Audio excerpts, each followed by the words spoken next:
Good morning student. आज से हम आपका रिवीजन स्टार्ट कर रहे हैं, जिसमें आपको सारे चैप्टर्स का हम क्या करेंगे, रिवीजन देंगे। रिवीजन का ये कि हम हर एक चैप्टर जो है वो लेंगे, उसको समझाएंगे भी और उसके क्वेश्चन आंसर्स क्या हो सकते हैं, कैसे लिख सकते हैं, इस पर हम चर्चा करेंगे। ठीक है, तो आप सबको बहुत ध्यान से सुनना है और समझना है। क्लियर? सबसे पहले हम जो रिवीजन हमारा स्टार्ट कर रहे हैं वो है सहायक वाचन से। आप भी हमारे साथ लिखते चले। कॉपी आपकी फेयर ही होनी चाहिए आपके पास। बार बार बोला जा रहा है कि सभी के पास रजिस्टर 400 पेज का आप ले लें रिवीजन का और उसमें लिखना स्टार्ट कर दें। क्लियर? आप अगर कल से इसके पास कॉपी नहीं होगी वो क्लास में नहीं बैठेगा। तो हम स्टार्ट कर रहे हैं सहायक वाचन का पहला पार्ट, उत्तराखंड की यात्रा।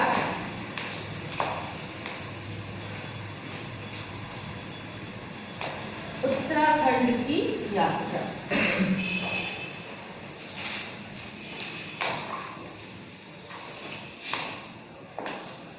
ठीक है, आपका जो हम पहला पार्ट स्टार्ट कर रहे हैं वह उत्तराखंड की यात्रा। यहाँ पे यदि हम बात कर रहे हैं पहले प्रश्न की, तो हमको समझाने का बस पर्पस है कि देखिए हिंदी आपके लिए बहुत कठिन सब्जेक्ट नहीं है ना। आपको हिंदी लिखते आती है, आपको हिंदी बोलते आती है। यदि आपको ये पता होगा कि हमें किस प्रश्न का क्या उत्तर लिखना है, तो आप बड़ी ही आसानी से उसके उत्तर जो है वो लिख सकते हैं, है ना। तो बस आप 12th क्लास के स्टूडेंट हैं, तो हमारा टारगेट यही है कि हम आपको हर चैप्टर जो है वो क्या कर सकें, समझा सकें, बता सकें, ताकि आप स्वयं उसका उत्तर लिख सकें, है ना। तो सबसे पहले यहाँ पे हम बात कर रहे हैं उत्तराखंड के अंतर्गत कौन कौन से तीर्थ हैं। उत्तराखंड की यात्रा में शारीरिक कष्ट के विपरीत किस प्रकार का आनंद मिलता है। तो यहाँ पे सबसे पहले जो प्रश्न आपके एग्जाम में आ सकता है कि उत्तराखंड में कौन कौन से तीर्थ हैं, है ना। पहला प्रश्न लिखिए आप जो आ सकता है आपके एग्जाम में, उत्तराखंड में कौन कौन से तीर्थ हैं।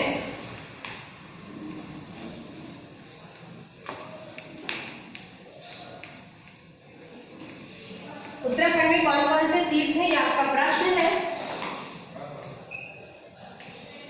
ठीक, इसका उत्तर हम लिखेंगे यमुनोत्री, गंगोत्री, केदारनाथ और बद्रीनाथ। यहाँ पे 4 तीर्थों के बारे में वर्णन किया गया है, तो हम यहाँ लिखेंगे 4 तीर्थ का इस पाठ में वर्णन किया गया है। पहला है यमुनोत्री, दूसरा है गंगोत्री,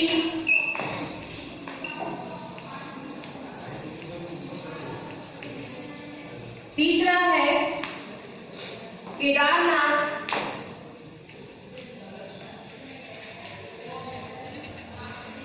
और चौथा है बद्रीनाथ। आप कोशिश करें कि जो भी आप पढ़ रहे हैं, जो भी आप समझ रहे हैं, वो तुरंत के तुरंत आपको याद होता जाए। आपको बाद में उससे ये नहीं सोचना है कि अभी मैम ने समझा दिया, किनारे रख दो, हम बाद में क्या करेंगे, बाद में उसको रिवाइज करेंगे, तो बाद वाला समय नहीं आता है। ठीक है, तो जो चीजें हैं हम पढ़ते चले, समझते चले। तो सबसे पहले यहाँ पे हम बात कर रहे हैं कि उत्तराखंड में कौन कौन से तीर्थ है। तो उत्तराखंड में 4 तीर्थों का वर्णन किया जाता है, यमुनोत्री, गंगोत्री, केदारनाथ और बद्रीनाथ। ठीक है, अब आ जाते हैं हम प्रश्न क्रमांक 2 पर कि यहाँ पर 4 धाम किन 4 नदियों से होकर गुजरते हैं। ठीक है, तो यहाँ पे बहुत ही क्लियर लिखा है कि 4 धाम है, मतलब यमुना, गंगा, ये हो जाएगा, और कौन कौन सी नदियां हो जाएंगी, मंदाकिनी और अलकनंदा। तो यहाँ पे बहुत सिंपल है, हम इस प्रश्न को नहीं लिखते हैं, हम यहाँ पे बनाएंगे उत्तराखंड में कौन कौन से तीर्थ हैं और कौन सी नदियों के किनारे हैं। इससे हम 2 प्रश्न तैयार कर पाएंगे। 2 प्रश्न तैयार हो रहे हैं हमारे। यहाँ पे हमने नदियों तीर्थ के नाम भी समझ लिए आपने, और साथ साथ क्या समझ लिया हमने, नदियों के नाम। तो यमुना और गंगा के लिए तो आपको ज्यादा याद करने की जरूरत नहीं पड़ेगी। यमुनोत्री है तो मतलब कौन सी नदी हो जाएगी, यमुना। गंगोत्री है तो गंगा। यहाँ पे भी कुछ याद करने की जरूरत नहीं, सिर्फ याद रखना है, चीज दिमाग में रखनी है। यमुना है, यमुनोत्री है मतलब यमुना में है, यमुना नदी के किनारे है। गंगोत्री है मतलब गंगा नदी के किनारे है। केदारनाथ है मतलब क्या हो गया, मंदाकिनी। बद्रीनाथ अलकनंदा, बद्रीनाथ क्या हो जाएगा? अलकनंदा।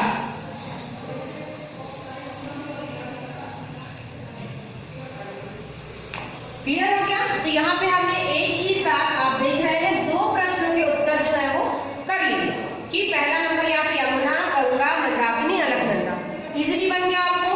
अब हम आते हैं प्रश्न क्रमांक 2 पर। प्रश्न क्रमांक 2 है हमारा, उत्तराखंड के प्राकृतिक दृश्य श्रद्धालुओं को आकर्षित करते हैं क्यों? अगर आपसे हम बात करें कि आप कहीं घूमने जा रहे हैं तो आप उस स्थान को क्यों चुनते हैं? क्योंकि वो स्थान आकर्षित होता है। आकर्षित मतलब बहुत सुंदर होगा। एग्जाम्पल के लिए हम ले लें भेड़ाघाट। हम भेड़ाघाट ज्यादातर घूमने जाते हैं, क्यों? चट्टाने हैं, रास्ते में जंगल पड़ता है, हरियाली पड़ती है ना, पिकनिक स्पॉट है, पानी के पास है, मतलब कोई पानी की भी आवश्यकता पड़ता है, यहाँ वहाँ भटकना नहीं पड़ता, धुआंधार है, शॉपिंग भी कर सकते हैं भाई वहाँ पे जितनी भी दुकान है। मतलब आपको क्या है? आकर्षण। कि अगर आपसे कोई पूछे कहाँ घूमने चलना है तो सबसे पहले दिमाग में कहाँ? भेड़ाघाट चलना है, बरगी चलना है, जो अच्छी चीजें हैं, है ना। तो वहीं पर ये बताया गया है कि यदि कोई उत्तराखंड घूमने जाता है और उसको प्राकृतिक जो वहाँ का चित्रण है वो आकर्षित करता है, तो क्यों करता है? क्योंकि वहाँ का जो प्राकृतिक चित्रण है वो बहुत सुंदर है। सबसे पहले हम ये लाइन लिख सकते हैं कि उत्तराखंड का प्राकृतिक चित्रण बहुत ही सुंदर और आकर्षित है। पहली लाइन देखिए, अभी हमने कुछ भी नहीं पढ़ा, कुछ नहीं समझा रहे आपको, सिर्फ और सिर्फ लिखने का तरीका बता रहे हैं कि आप लिख क्या सकते हैं। ठीक, तो हमने सबसे पहले हमारा प्रश्न था उत्तराखंड के प्राकृतिक दृश्य श्रद्धालुओं को आकर्षित करते हैं क्यों? तो उत्तराखंड के प्राकृतिक दृश्य अलौकिक है, ठीक है, तो बहुत सुंदर है। इनकी तुलना ना कश्मीर से की जा सकती है ना स्विट्जरलैंड से, ठीक है। मतलब उत्तराखंड में जब व्यक्ति जाता है, जब मनुष्य जाता है तो कश्मीर जो कि धरती का स्वर्ग माना जाता है, बहुत सुंदर जगह मानी जाती है, वो उसको भी भूल जाता है। और स्विट्जरलैंड दुनिया की सबसे सुंदर जगह है, ठीक है। जो लोग घूमने के लिए बोलते हैं कि हम सबसे पहले स्विट्जरलैंड घूमना है, तो ना तो कश्मीर उसके सामने कुछ लग रहा है और ना ही स्विट्जरलैंड, मतलब उत्तराखंड बहुत ही सुंदर स्थान है। ठीक, आगे क्या लिखते हैं? चीड़ और देवदार के वृक्षों का जंगल है, ऊंचे ऊंचे शिखरों से गिरते आकर जलप्रपात है, हिमानी मतलब बर्फ से ढके हुए छोटे छोटे पर्वत है, पहाड़ है, जो प्राकृतिक दृश्य को सुंदरता प्रदान करते हैं। क्लियर हो गया? तो हम प्रश्न यहाँ पर लिखेंगे कि उत्तराखंड के प्राकृतिक केवल उत्तर लिखते चले हम प्रश्न नहीं लिखते, प्रश्न तो आपकी किताब में ऑलरेडी दिया हुआ है ना। तो प्रश्न था आपका कि उत्तराखंड की प्राकृतिक सुंदरता श्रद्धालुओं को आकर्षित करती है क्यों? तो सबसे पहले हम लिखेंगे उत्तराखंड की सुंदरता, उत्तराखंड की सुंदरता श्रद्धालुओं के अनुसार, देखिए हम यहाँ नहीं बोल रहे हैं कि स्विट्जरलैंड के बराबर है या कश्मीर के, हम श्रद्धालु बोल रहे हैं यहाँ, है ना। तो उत्तराखंड की सुंदरता श्रद्धालुओं के अनुसार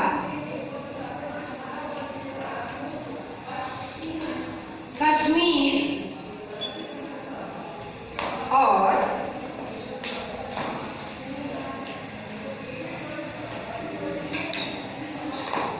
स्विट्जरलैंड से भी सुंदर है और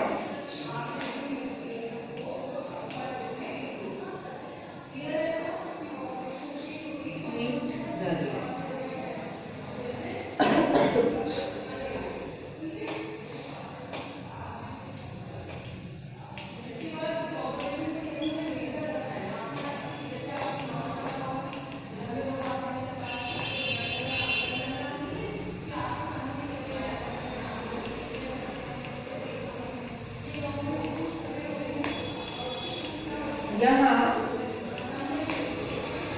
देवदार और चीड़ के वृक्ष, देवदार और चीड़ के वृक्ष, बहुत से जलप्रपात,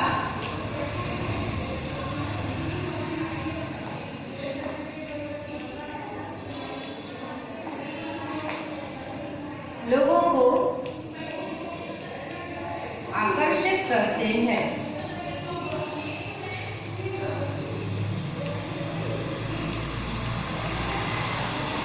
क्लियर?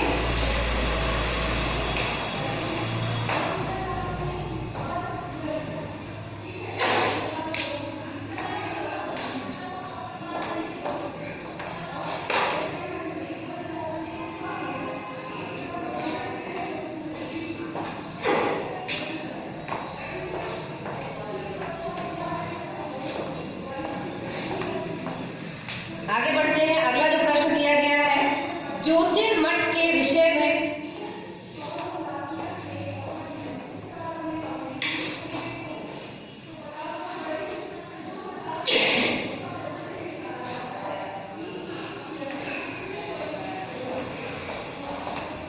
अगला जो प्रश्न है ज्योतिर्मठ के विषय में संक्षिप्त जानकारी दीजिए।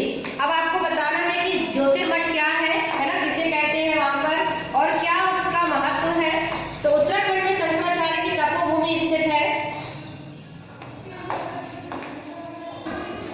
ठीक है। तो यहाँ पे जो हमने आपको बताया प्रश्न क्रमांक 3 कि ज्योतिर्मठ जो है वो क्यों प्रसिद्ध है, क्या महत्व है उसका। तो हम सबसे पहले ये बताएंगे कि शंकराचार्य जी की तपोभूमि है ना, वहां पर उत्तराखंड में शंकराचार्य की तपोभूमि है जहां पर शंकराचार्य जी को ज्योति के दर्शन हुए थे, ठीक है। तब से वो क्या कहलाने लगा, ज्योतिर्मठ।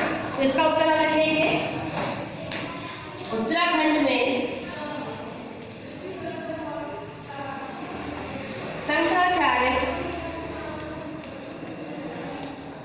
शंकराचार्य जी की तपोभूमि है,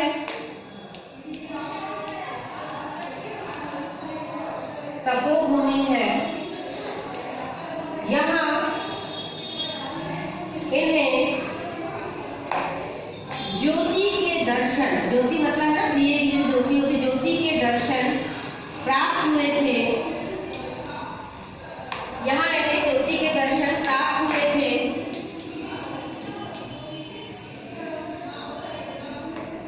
तब से यह स्थान ज्योतिर्मठ के नाम से भी जाना जाता है। तब से यह स्थान ज्योतिर्मठ के नाम से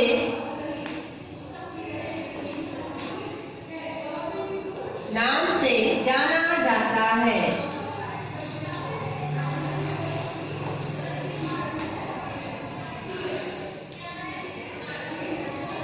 ठीक है। और आगे और भी हम लिख सकते हैं कि देखिए जितना प्रश्न पूछ रहे हैं उतना हमने उत्तर दे दिया कि ज्योतिर्मठ क्यों प्रसिद्ध है।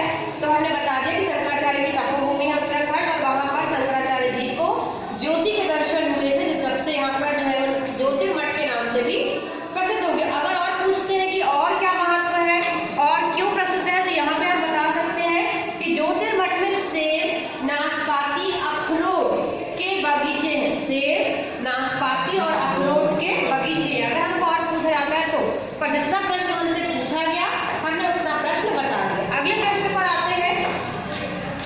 प्रश्न क्रमांक 4। इस यात्रा वृत्तांत को पढ़कर आपके मन में कौन कौन सी प्रेरणाएं जागती हैं। तो आप भी इसका उत्तर लिख सकते हो कि मान लो कोई आपको बता रहा है कि मैं यहाँ गया था, मैंने यहाँ इतना अच्छा जगह है, मैंने वहाँ बहुत घूमा, खाए पिए, बहुत एंजॉय किया। क्या मन करेगा आपका कि हम भी जाएं? करेगा आपका मन कि हम क्या करें, हम भी वहाँ जाएं और घूम कर आए, देख कर आए, जैसे कि मेरा दोस्त बता रहा है या मेरी सहेली बता रही है। तो वही चीज यहाँ पे दी गई है कि उत्तराखंड के बारे में यदि यहाँ पे लेखक ने आपको बताया है तो आपका मन क्या करेगा, सबसे पहले तो उत्तराखंड जाने की करेगा। अगर हम उस स्थान पर है, हमको अगर उत्तर लिखने कहा जाएगा कि यात्रा वृत्तांत आप पढ़ रहे हैं और इससे पढ़कर आपके मन में क्या प्रेरणा है, तो हम सबसे पहले यही लिखेंगे कि हम भी सबसे पहले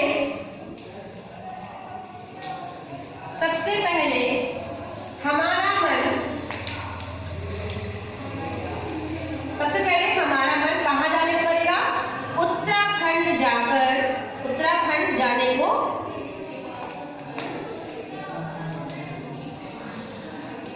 अब जब उत्तराखंड हम जाएंगे तो जैसे कि यहाँ पे बताया गया है कि वहां पे तीर्थ है, तो हम 4 तीर्थ को देख कर आएंगे, क्योंकि हम जो चीजें हमको बताई गई है।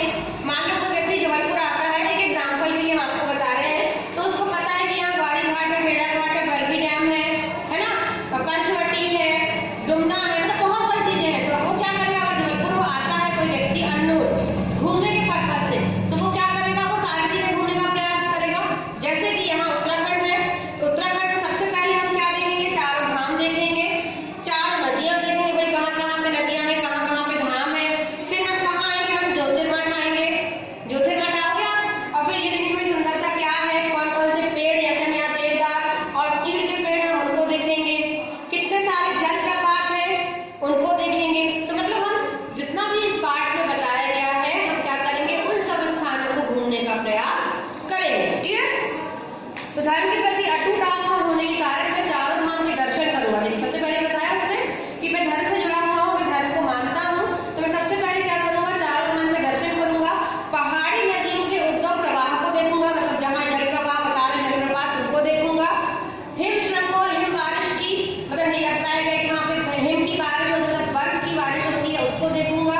फिर मंदिरों की पूजन विधि देखूंगा कि मंदिर में कैसे पूजा कराई जाती है। शंकराचार्य की तपोभूमि देखूंगा, है ना। उत्तराखंड के समस्त प्राकृतिक दृश्य कैमरे में कैद करूंगा, मतलब अपना जो फोन होगा या हम कैमरा लेकर रहेंगे, सारे फोटोज लेकर आएंगे। वे तब तो अपलोड करेंगे और पता चलेगा कि देखो ये व्यक्ति यहाँ घूमने गया। आजकल तो सोशल मीडिया का जमाना है, जब तक हम दिखावा नहीं करेंगे कि हम कहाँ गए तो किसी को पता भी नहीं चलेगा। तो हमें जरूरी है बताना, दिखाना, तो हम उसको भी अपलोड करेंगे। क्लियर। सबसे पहले हमारा मन उत्तराखंड जाने को करेगा, फिर मैं, क्योंकि अब आप लिख रहे हो ये उत्तर, आखिरी वाला उत्तर जो है वो आप स्वयं लिख रहे हो, तो हम मैं शब्द का उच्चारण वहां पे करेंगे।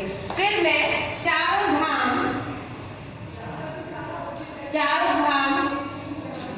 में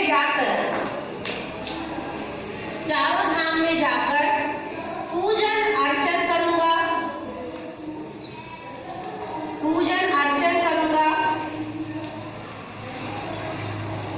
ठीक है।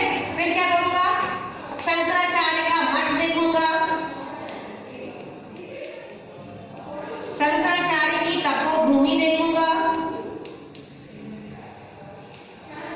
ठीक है। शंकराचार्य की तपोभूमि देखूंगा और क्या देखूंगा, भिन्न भिन्न तपोभूमि, भिन्न भिन्न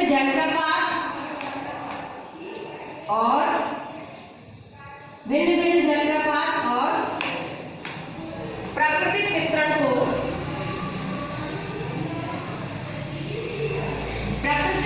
को कैमरे में कैद करूंगा।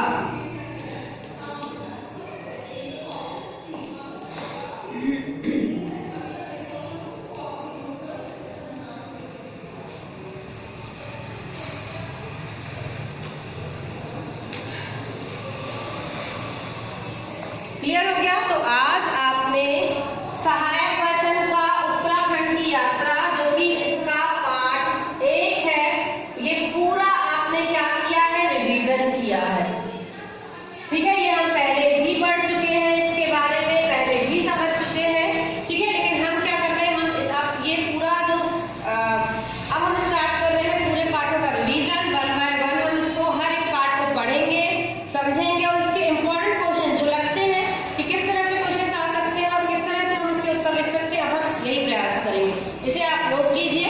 कल की क्लास में हम एक नया पार्ट नए तरीके से पढ़ेंगे, तो नए तरीके से समझेंगे और प्रश्न उत्तर लिखेंगे। नोट कीजिए।